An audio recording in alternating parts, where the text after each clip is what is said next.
What's going on, guys? My name is Richard, and welcome to this week's trade summary. So overall, a very good week for all of my stocks, and just in general, growth stocks did excellent this past week. Very strong action, and I did make a few sells into strength in a couple of my stocks that were more extended from the base, and I also tried a couple entries in both Frog and PLTR. So let's sort by that weekly change and go through these charts. So first things first, we've got apps, which had a nice breakout on Monday. I sold into strength as I was up 20-ish percent, 20 to 25% on this Wednesday, and then just kept going. So I'm going to ride that last half position that I have as long as it stays above that key 21 EMA or doesn't give me another reason to sell. So action looks great, great volume coming in, very strong action, and it continues to make both price and relative strength new highs, trending above all those key moving averages.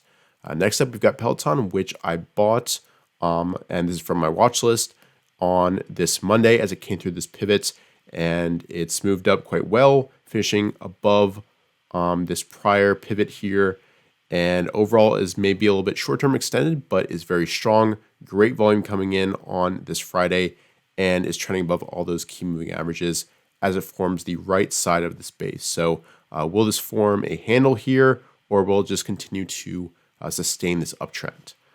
Next up, we've got CrowdStrike, which also had a very strong week and had a nice gap up on huge volume coming in on this Friday. Looks very strong. I bought this on the earnings gap up setup at 160, 174. So I'm up about 25% at this point.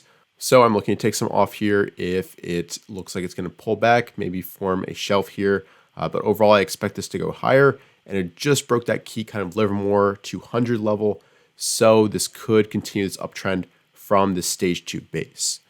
Next up, we've got Upwork, which I made no changes to my position. It's trending higher into new all-time highs. Looks strong after this earnings gap up here. And I did actually make a buy here. That was just a example of a good way to play these earnings gap ups. If you missed the initial day, look for a reversal near the low of that breakout day. So my buy was on this day right here, but that would have been a good spot again, especially because it lined up perfectly with the prior all-time high at 25 set all the way back in here. So that could be a setup that you could use in the future.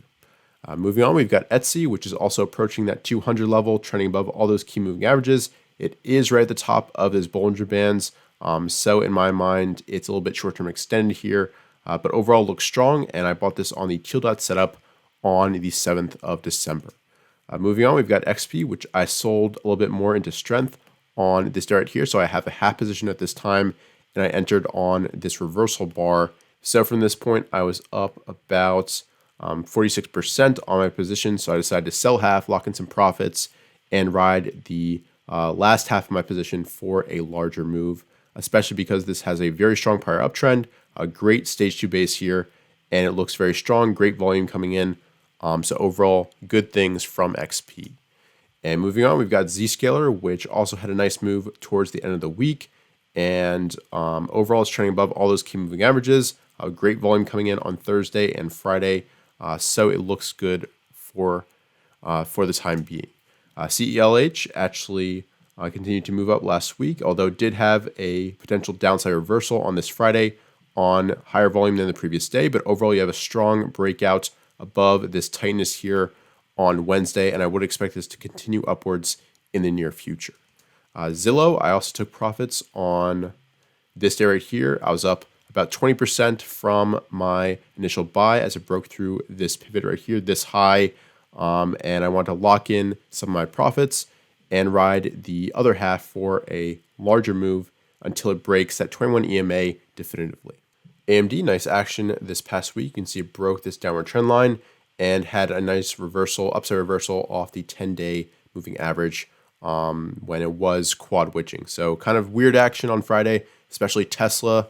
If we just go to that really quickly and go to a minute chart, it increased, I think, 3.67% in 1 minute to completely rally from where it was down 6% at one point to finishing very, very strongly. So crazy action, especially with all the quad witching, but this stock looks very, very strong. Moving on, we've got net, and I've made no changes to my position at this point.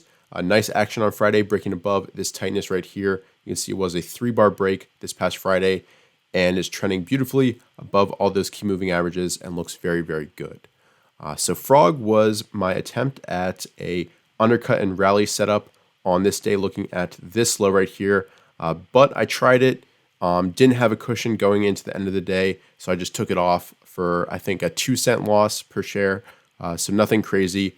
But overall, it looks very good, actually. It's set back up after this down day. Nice reversal on this Thursday, and then I retook that 21 EMA on Friday. So this could be a setup to watch going into next week as it tries to break out above this pivot right here, this level at 69.76. Next up, we've got Snap, and overall, I made no changes to my position. It continues to trend above the 10-day moving average, 21 EMA, and also 50 SMA. Just like net, looks very, very strong. And overall, nice action on this Wednesday after it was down 2 days. It rebounded nicely, tennis ball action, and looks very, very strong.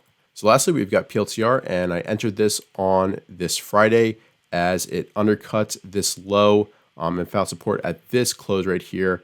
And my stop at this point is just below this day at about 25 or so. And I'll look to add to this position if it breaks out above here. But if it breaks this low, I'll get out, no questions asked, and wait for it to set up once again. So that is a quick summary of my trades from this past week. I hope you guys enjoyed this video. If you have any questions or comments, just let me know down below in the comment section. And other than that, thanks so much for watching. I'll see you guys in future videos.